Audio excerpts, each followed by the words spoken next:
ಎ9 ನ್ಯೂಸ್ಗೆ ಸ್ವಾಗತ. ನಾನು ಅಮೀನ್ ಶೇಖ್. ಸಿಂದಗಿ ಪಟ್ಟಣದ ಬಂದಾಳ ಕ್ರಾಸ್ ಬಳಿ ಪೊಲೀಸರು ವಾಹನ ತಪಾಸಣೆಯನ್ನ ಮಾಡಿದ್ರು.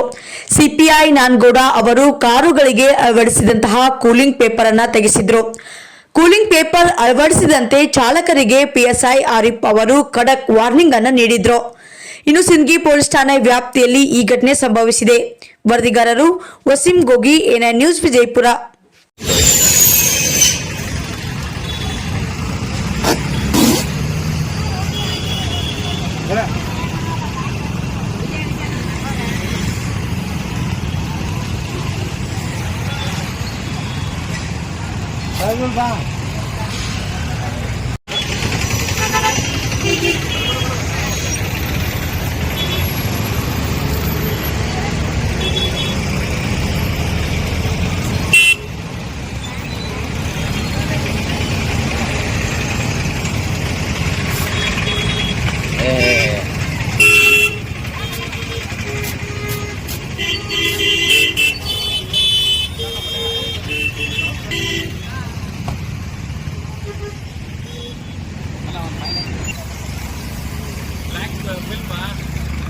ಕೂಲಿಂಗ್ ಪೇಪರ್ ಇರುವಂಥದ್ದನ್ನ ಫೈಲ್ ಮಾಡಿ ರಿಮೂವ್ ಮಾಡ್ತಾರೆ.